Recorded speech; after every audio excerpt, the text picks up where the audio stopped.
السلام علیکم dear student and اسپائرنٹس. میں آپ کو اپنے channel CSS and PMS aspirants academy میں خوش آمدید کہتا ہوں.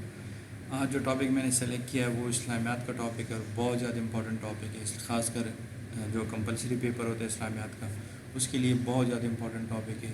اجماع, ٹھیک ہے, اجماع کی اقسام کیا ہے, اجماع کی تعریف کیا ہے, ٹھیک ہے, اجماع کو اہمیت کیا حاصل ہے, ٹھیک ہے.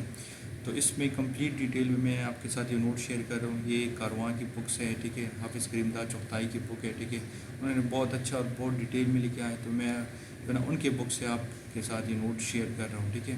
اور میں یہاں پہ بتاؤں گا کہ مطلب اجماع ہوتا کیا ہے, ٹھیک ہے, آپ کو ایکسپلین کر کے بتاؤں گا اس کس میں کیا ہے, ٹھیک ہے. تو آئیے شروع کرتے ہیں, ٹھیک ہے. ہمارا جو ٹاپک ہے وہ ہے اجماع, اور اجماع کی یہاں پہ تعریف کی گئی ہے, ٹھیک ہے. اس کا مطلب یہ بہت اچھی بک ہے, پلیز آپ لوگ یہ بک خرید لیں, ٹھیک ہے. اس میں بہت اچھے نوٹس ہیں, ٹھیک ہے, بہت اچھا ایکسپلین کیا گیا ہے, ٹھیک ہے. اور میں اسلامیات کے نوٹس اسی بک سے شیئر کروں گا کیونکہ یہ نوٹس بہت بہترین نوٹس اور بہت اچھے طریقے سے لکھے گئے ہیں. تو اجماع کی تعریف اس کا لغوی مطلب ہے جمع ہونا ہے, کسی بات پر متفق ہونا ہے. جیسے یہاں پہ انڈر لائن ہوا ہے کہ اس کا لغوی جو ڈکشنری میں اس کا مطلب ہے وہ ہے جمع ہونا ہے, اکٹھے ہو جانا, یا کوئی بات پر جو نا سب لوگ کا اتفاق کر جانا, ٹھیک ہے, یا متفق ہو جانا, اس کو اجماع کہتے ہیں. لیکن شرعی اصطلاح میں سے اس کا مراد علماء امت کا یا ان کی بڑی اکثریت کا ہر زمانے میں کسی ایسے مسئلے پر متفق ہو جانا جس کے بارے میں قرآن و حدیث میں کوئی واضح حکم موجود نہ ہو. اب اگر ٹائم ٹو ٹائم جو نا اگر کوئی ایسا مسئلہ پیش آئے نا جس کے بارے میں قرآن یا حدیث میں کوئی واضح حکم موجود نہ ہو تو پھر کیا کیا جائے گا. تو پھر جو اس ٹائم کے علماء کرام ہوں گے نا وہ آپس میں مل کے اس مسئلے کے بارے میں جو بھی ان کا فیصلہ ہوگا, ٹھیک ہے, وہ اتفاقی رائے سے ہوگا. ان کے آپس میں جو ہے نا کنسنسس ہوگی, ٹھیک ہے, وہ اتفاقی رائے سے ہوگا. تو اس کو جو ہے نا پھر کیا کہیں گے, اجماع کہیں گے. اسلامی قانون میں اجماع کو قرآن اور حدیث کے بعد تیسرے بڑے ماخذ کا درجہ حاصل ہے. یہ یاد رکھیے گا, اسلامی قوانین میں قرآن اور حدیث کے بعد جو تیسرا بڑا ماخذ ہے وہ کیا ہے, وہ اجماع ہے, ٹھیک ہے. تو اس کے بارے میں یہ فلسفہ شریعت اسلام میں مسٹر محمد ثانی ان الفاظ میں اجماع کی تعریف کی ہے, ٹھیک ہے. کسی حکم شرعی پر کسی زمانے میں مسلمان مجتہدوں کا متفق ہو جانا اجماع کہلاتا ہے. مطلب کوئی شرعی حکم ہو, ٹھیک ہے, اور اس پہ جو نا مسلمان جو مجتہدین ہیں جو علماء کرام ہیں نا وہ آپس میں متفق ہو جائے اس فیصلے پہ, تو اس کو ہم کیا کہتے ہیں, اجماع کہتے ہیں, ٹھیک ہے. اب یہاں پہ جو نا آگے ایک اور جو ڈاکٹر انہوں نے اس کی تعریف کی, جسٹس ڈاکٹر تنزیل الرحمان قانونی لغت پر اجماع کے عنوان سے لکھتے ہیں, ٹھیک ہے. اور اب انہوں نے کیا ڈیفینیشن کی ہے, اس کے لغوی معنی ہے عزم و اتفاق ہے, ٹھیک ہے. مطلب عزم و اتفاق مطلب کسی بات پہ اتفاق ہو جانا ہے, کسی بات پہ جو نا متفق ہو جانا. فقہی اصطلاح میں کسی معاملے میں اہل حل و عقد کے اتفاق کو اجماع کہتے ہیں. مطلب کسی معاملے میں جو نا علماء کرام کا تو آپس میں جو نا اتفاق ہو جانا کسی بھی فیصلے پہ, مطلب جس کے بارے میں قرآن و حدیث میں واضح حکم نہ ہو, تو وہ جو نا اس کے بارے میں جو فیصلہ کرتے ہیں لیکن وہ ان کے آپس میں اس فیصلے پر متفق ہوگی, تو اس کو بھی اجماع کہتے ہیں. اصول فقہ اسلام کی مشہور کتاب تاریخ میں لکھا ہے کہ جو احکام صریح وہی ثابت ہے وہ پیش آنے واقعات و حوادث کے مقابلے میں بہت کم ہے. مطلب جو جتنی ٹائم ٹو ٹائم جو ہے نا وہ مسئلے پیش آتے ہیں, ٹائم ٹو ٹائم جو ہے نا انسان کا کلچر چینج ہوتا رہتا ہے, ٹھیک ہے, ان میں چینجز آتی رہتی, اس طرح مسائل بھی پیدا ہوتے ہیں, ٹھیک ہے. مطلب اس ٹائم جو مسائل تھے وہ آج وہ مسائل نہیں ہیں, ٹھیک ہے, اور جو ابھی جو مسائل ہیں نا وہ اس ٹائم نہیں تھے. تو اس لیے جو نا ٹائم ٹو ٹائم یہ چینجز آتی رہتی ہے. تو ان کو حل کرنے کے لیے جو نا پھر اس ٹائم تو ان کے بارے میں کوئی حکم نہیں تھا, ابھی جو مسائل ہیں نا تو ان کے بارے میں کیا کیا جائے گا, جو علماء کرام ہے وہ آپس میں بات کریں گے اس مسئلے پہ, اور وہ جو بھی جو نا جس بات پہ بھی وہ متفق ہو جائے, ٹھیک ہے, تو وہ اس فیصلے پہ جو نا اس کو اجماع کہا جائے گا, ٹھیک ہے. اس فیصلے میں کسی عام انسان کو مطلب مداخلت کرنے کی ضرورت نہیں ہوگی کیونکہ وہ علماء کرام کا فیصلہ ہوتا ہے. تو ہم ان کو جو نا ہمیں ماننا بھی جو نا اس کا فرض ہے, ٹھیک ہے, کیونکہ یہ قرآن اور حدیث کے بعد تیسرا بڑا ماخذ کیا ہے, یہ اجماع ہے, ٹھیک ہے. تو یہی بات لکھی گئی اگرچہ اگر ان کا حکم وہی صریح سے بذریعہ استفاد معلوم نہ کیا تو یہ محمل پڑ رہ جائے گا اور دین کے کمال کا دعویٰ بیکار ہو جائے گا. اس بنا پر ضروری ہے کہ مجتہدین کو احکام استنباط کا اختیار دیا جائے. چنانچہ اسی ضرورت کی تکمیل کے لیے مقررہ اصول اور ضوابط شرعی کے مطابق کسی مسئلے کی جو اجتماعی شکل متعین ہوگی اس کی حیثیت اجماع کی ہوگی۔ اجماع کے افراد کا علمی اور عملی اعتبار سے مثالی وصاف کا ہونا ضروری ہے، چنانچہ اجماع سے فن محسوس کے متقی علم و بصیرت افراد کا اجماع مراد لیا جائے گا، نہ کہ آتم النساء کا اجماع۔ مطلب جو لوگ اجماع کریں گے، ٹھیک ہے، تو وہ کیا ہوں گے، وہ علمی، مطلب ان کا جو ایجوکیشن لیول ہوگا، ٹھیک ہے، اسلام کا وہ بھی بہت زیادہ، دین کا وہ بھی بہت زیادہ ہوگا، ٹھیک ہے، ان کو مطلب بہت زیادہ نالج بھی ہوگا، اور ان کا جو مطلب عملی اعتبار، مطلب عملی طور پہ بھی جو ہے نا وہ کیا ہوں گے، وہ مطلب پرہیزگار ہوں گے، ٹھیک ہے، وہ بہترین لوگ ہوں گے۔ تو ان لوگوں کی جو ہے نا جو بھی فیصلہ کیا جائے گا، اس پہ جو حکم دیا جائے گا تو اس کو اجماع کہا جائے گا۔ تو ایسے لوگ کر سکتے، عام لوگ جو ہے نا اجماع نہیں کر سکتے، ٹھیک ہے، یہ علماء کرام کا کام ہے، ٹھیک ہے، عام لوگ اس میں حصہ نہیں لے سکتے۔ انسائکلوپیڈیا میں سید قاسم محمود لکھتے ہیں، علامہ ڈاکٹر سر محمد اقبال اپنے مشہور زمانہ 6 خطبات میں اجماع کا مندرجہ ذیل تصور پیش کیا ہے۔ عجب بات یہ ہے کہ اس نہایت ہی اہم تصور پہ اگرچہ صدر اسلام میں نظری اعتبار سے خوب بخششیں ہوتی رہی، لیکن اب اس کی حیثیت ایک خیال سے آگے نہ بڑھی۔ ایسا کبھی بھی نہیں ہوا کہ ممالک اسلامیہ میں تصور ایک مستقل ادارے کی حیثیت اختیار کر لیتا، شاید اسی لیے کہ خلیفہ چہارم کے بعد جب اسلام میں مطلق العنان ملکیت نے سر اٹھایا تو اس کے مفاد کی خلاف تھا، اجماع کو ایک مستقل تشریح اور ادارے کی شکل دی جاتی۔ مطلب یہ علامہ ڈاکٹر سر محمد اقبال جو ہے نا یہ فرماتے ہیں کہ اجماع کے لیے جو ہے نا مطلب اتنا کوئی کام نہیں ہو، جو اسلامک کنٹریز ہیں تو ان کے لیے جو ہے نا اس پہ کام کرنا چاہیے تھا، اس کو باقاعدہ ایک آرگنائزیشن کی شکل دینا چاہیے تھا، مطلب ایک اس کو ادارہ بنانا چاہیے تھا، تاکہ وقت کے ٹائم ٹو ٹائم جو بھی مطلب کوئی مسائل پیش آتے تو اس میں جو نا بہترین علماء جو ہے نا وہاں پہ انڈکٹ کیے جاتے ہیں، مطلب وہاں ان کو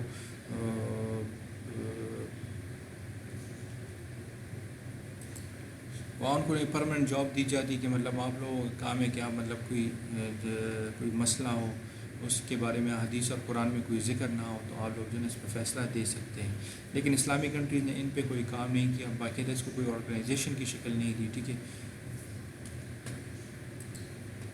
یہاں پہ پھر حضور صلی اللہ علیہ وسلم بھی اجماع کو پسند فرمائے، اس کا اندازہ اس بات سے لگایا جا سکتا ہے کہ حضور صلی اللہ علیہ وسلم نے مشہور انصاری صحابی حضرت معاذ بن جبل رضی اللہ عنہ کو یمن میں دعوت دین کے لیے معلم کی حیثیت سے بھیجا۔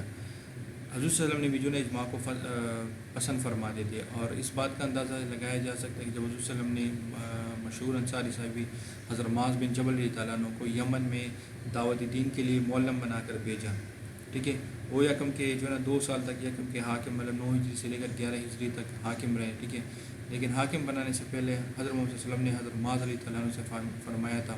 اب حضرت معاذ رضی اللہ عنہ سے فرماتے ہیں کہ اے معاذ رضی اللہ عنہ، مقدمات کا فیصلہ کیسے کرو گے؟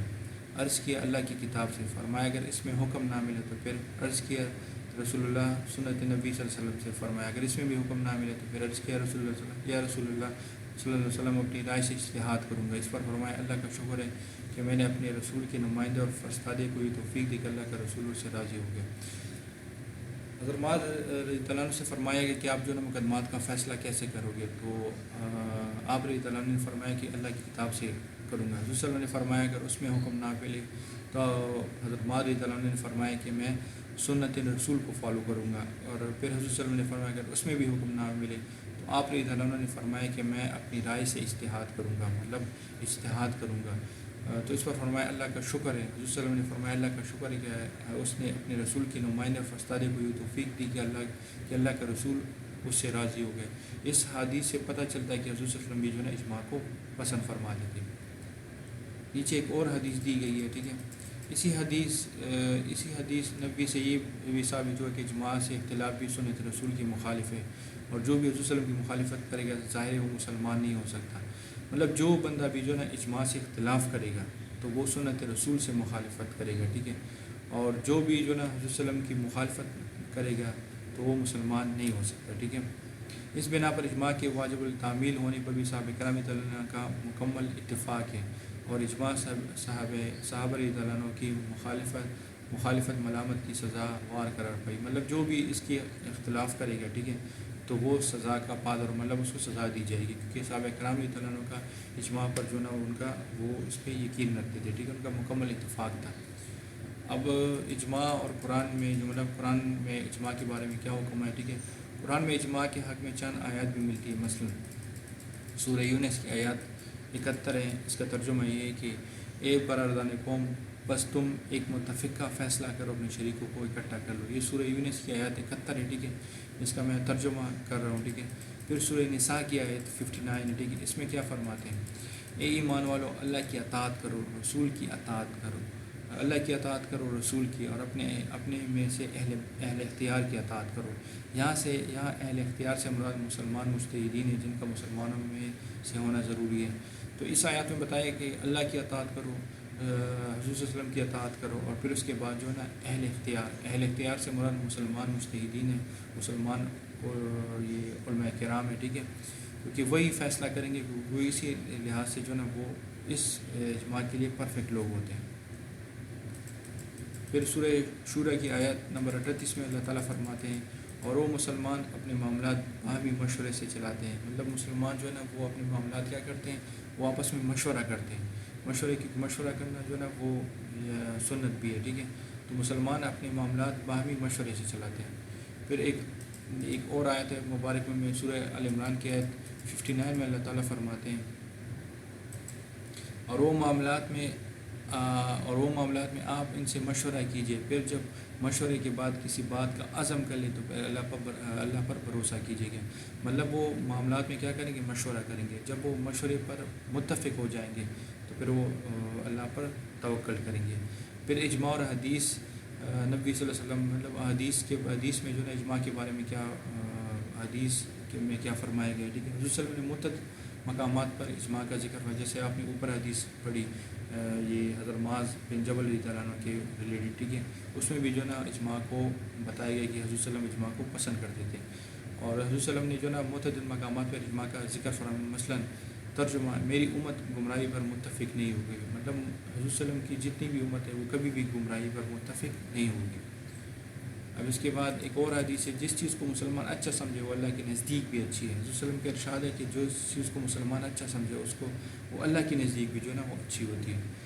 اب اقسام اجماع کی دو قسمیں ہیں، ٹھیک ہے، اجماع صریح یا نقطی، اجماع ثبوتی۔ اجماع صریح کیا ہے، ٹھیک ہے، اجماع صریح کا مطلب ہے کہ صحابہ کرام رضی اللہ تعالیٰ عنہ مجتہدین کرام کا کسی درپیش مسئلے کو وضاحت اور صراحت کے ساتھ بیان کرنا، چونکہ اس قسم کے اجماع میں صحابہ کرام رضی اللہ عنہ، تابعین اور مجتہدین اپنی رائے کا اظہار بذریعہ کلام کرتے، اس لیے اس کو اجماع نقطی بھی کہا جاتا ہے۔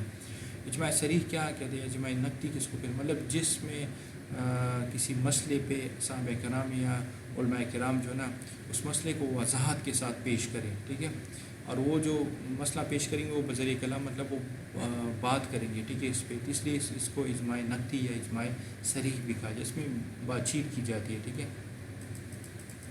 اجماع سکوتی، اس سے مراد کسی زیر بحث معاملے میں اہل نظر کے اتفاق سے کسی رائے یا فیصلے کی اشاعت ہے، اور فیصلے کی نقل دوسرے مجتہدین تک پہنچے تو وہ اپنی جانب سے اس پر تنقید یا کسی قسم کا اظہار خیال نہ کرے، بلکہ اس فیصلے کو من و عن تسلیم کر لے۔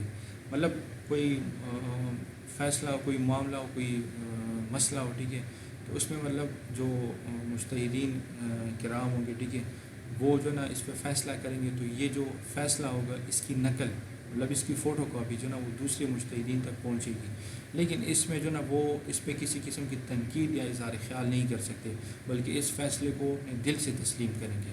اوپر والے میں اجماع صریح میں کیا ہوگا کہ جو صحابہ کرام ہوں گے یا مجتہدین کرام ہوں گے، ٹھیک ہے، وہ مسئلے کو اس وضاحت سے پیش کریں گے، تو اس میں جو نا مطلب اپنے اظہار خیال مطلب وہ اپنا اوپینین پیش کر سکتے ہیں اجماع صریح میں، لیکن اجماع سکوتی میں جو ہے نا وہ اپنی اوپینین پیش نہیں کر سکتے۔ اجماع سکوتی کے شرعی مقام اور مرتبہ علماء امت میں اختلاف پایا جاتا ہے، ٹھیک ہے، مطلب اس میں جو نا بعض جو علماء کرام ہیں یا علماء امت ہے نا ان میں اختلاف پایا جاتا ہے۔ ان کے علاوہ اجماع صحابہ کرام رضی اللہ عنہ، اجماع تابعین رضی اللہ عنہ، تابعین صحابہ کرام رضی اللہ عنہ کی جانب سے کیے گئے فیصلوں کا اطلاق اجماع پر ہوتا ہے۔ انہوں نے تبدیل شدہ حالات کے مطابق اپنے فیصلے صادر فرمائے، لیکن انہوں نے بھی فیصلے کرتے وقت مقدمات کی نوعیت اور ماہیت کو مد نظر رکھ، مطلب جو انہوں نے بھی فیصلے کیے، صحابہ کرام رضی اللہ عنہ نے فیصلے کیے، یا علماء قرآن رضی اللہ عنہ، علماء کرام نے بھی فیصلے کیے، ٹھیک ہے. تو انہوں نے بھی جو نا مطلب اپنے وقت کے مطابق فیصلے کیے، ٹھیک ہے. مطلب جو میں نے آپ کو پہلے ہی بتایا کہ ٹائم ٹو ٹائم جو نا انسان کی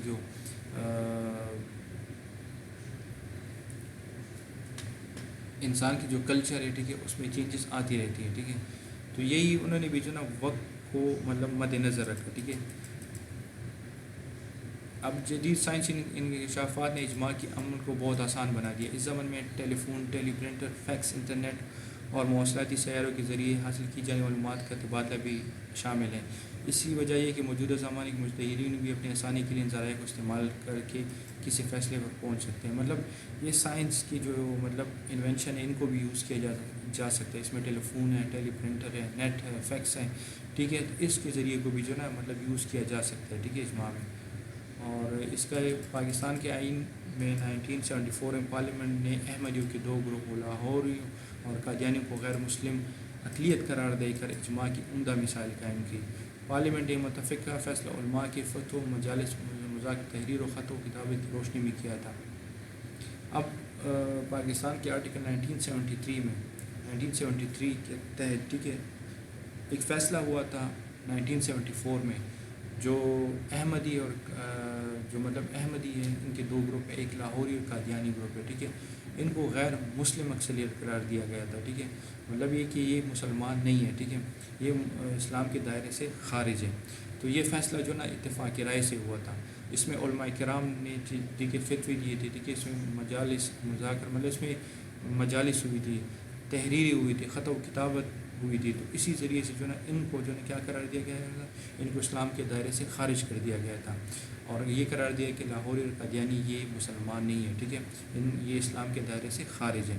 یہ آج ابھی تک جو نا اسی فیصلے کی وجہ سے جو نا یہ کیا ہے، یہ خارج ہے. اس ٹائم تو مطلب صحابہ کرام رضی اللہ عنہ کے ٹائم میں یہ قادیانی تو نہیں تھے، ٹھیک ہے، نہ لاہوری تھے. تو یہ ٹائم ٹو ٹائم جو نا ان میں چینج ہے. جو بھی جو اسلام کے خلاف یا اسلام کے اگینسٹ جائے گا تو ڈیفینیٹلی وہ اسلام کے دائرے سے خارج ہو جائے گا. تو یہ بھی جو نا وہ اسلام کے دائرے سے خارج ہے اور یہ مسلمان نہیں ہے، ٹھیک ہے. یہ غیر مسلم اکثر اقلیت ان کو قرار دیا گیا تھا. چونکہ اجماع کی اجتہاد کی قسم اس حوالے سے اجماع کی چند تجاویز موجودہ زمانے کی ضروریات ہیں، ٹھیک ہے. مطلب اس میں یہ کہ مطلب ٹائم ٹو ٹائم کے ساتھ اس میں جو نا چینج آتی گئی، ٹھیک ہے، اور مطلب ٹائم ٹو ٹائم دیکھا گیا ہے، ٹھیک ہے. تو یہ میں نے آپ کے ساتھ جو ہے نا اجماع کمپلیٹ شیئر کیا. امید کرتا ہوں کہ آپ کو سمجھ آئے. اردو تھوڑی سی سلیس اردو ہے، اس میں مجھ سے کہیں غلطی ہوئی تو اس کے لیے میں سوری کرتا ہوں، ٹھیک ہے. لیکن آپ اس نوٹ کو اچھی طرح پڑھ لیں، ٹھیک ہے. یہ بک خرید لیں، بہت اچھی بک ہے، ٹھیک ہے. اور میں ریکمینڈ کرتا ہوں کہ اسلامیات یہ جو بھی مطلب پریپریشن کرنا چاہے تو اس بک سے کر لیں. یہ بہت اچھی بک ہے. کاروان نے بہت اچھی بک لکھی ہے، ٹھیک ہے. یہ حافظ کریم دا چغتائی جی نے بہت اچھا کام کیا، ٹھیک ہے. بہت اچھی ان کی جو ہے نا ایک کوشش ہے، ٹھیک ہے. ان کی انگلش کی بک بھی ہے، وہ بھی بہت اچھی. آپ لوگ وہ بھی خرید لیں، ٹھیک ہے. اور اسلامیات کی بک بھی خرید لیں تو آپ کا گرامر بھی اس سے امپروو ہوگا اور اسلامیات میں آپ کی اس بک سے بہت زیادہ ہیلپ ہوگی. تو میں نوٹس اسی بک سے شیئر کروں گا آپ لوگوں کے ساتھ، ٹھیک ہے. تو اپنا بہت سارا خیال رکھیے گا. مجھے اپنی قیمتی دعاؤں میں ضرور یاد رکھیے گا، ٹھیک ہے. اس ویڈیو کو زیادہ سے زیادہ شیئر کیجیے گا، لائک ضرور دیجیے گا، ٹھیک ہے. اور کمنٹ ضرور کیجیے گا تاکہ جو نا اس سے میری حوصلہ افزائی ہوتی ہے. تو ملتے ہیں نیکسٹ ویڈیو میں. Until next time, take care. اللہ حافظ.